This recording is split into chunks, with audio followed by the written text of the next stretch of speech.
जीवन की यही सच्चाई है। एक आदमी की 4 पत्नियां थी। वह अपनी चौथी पत्नी से बहुत प्यार करता था और उसकी खूब देखभाल करता। वह उसको सबसे श्रेष्ठ देता। वह अपनी तीसरी पत्नी से भी प्यार करता था और हमेशा उसे अपने मित्रों को दिखाना चाहता था। हालांकि उसे हमेशा डर था कि वह कभी भी किसी दूसरे इंसान के साथ भाग सकती है। वह अपनी दूसरी पत्नी से भी प्यार करता था। जब भी उसे कोई परेशानी आती तो वह अपने दूसरे नंबर की पत्नी के पास जाता और वो उसकी समस्या सुलझा देती। वह अपनी पहली पत्नी से प्यार नहीं करता था, जबकि पत्नी उससे बहुत गहरा प्यार करती थी और उसकी खूब देखभाल करती। एक दिन वह बहुत बीमार पड़ गया और वो जानता था कि जल्द ही वह मर जाएगा। उसने अपने आप से कहा, मेरी 4 पत्नियां हैं, उनमें से मैं एक को अपने साथ ले जाता हूँ। जब मैं मरूं तो वह मरने में मेरा साथ दे। तब उसने चौथी पत्नी से अपने साथ आने को कहा तो वह बोली, नहीं, ऐसा तो हो ही नहीं सकता, और चली गई। उसने तीसरी पत्नी से पूछा तो वह बोली कि जिंदगी बहुत अच्छी है यहाँ, जब तुम मरोगे तो मैं दूसरी शादी कर लूँगी।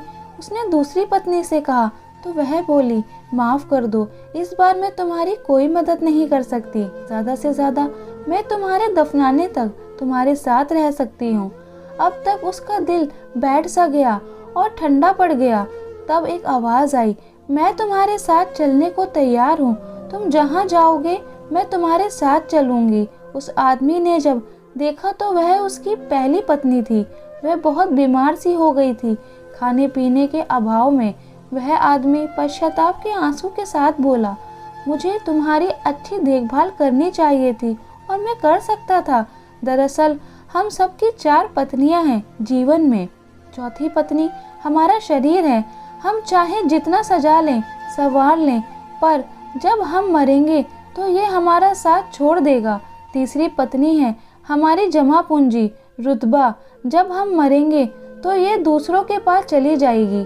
दूसरी पत्नी है हमारे दोस्त व रिश्तेदार, चाहे वे कितने भी करीबी क्यों ना हो हमारे जीवन काल में, पर मरने के बाद हद से हद वे हमारे अंतिम संस्कार तक साथ रहते हैं।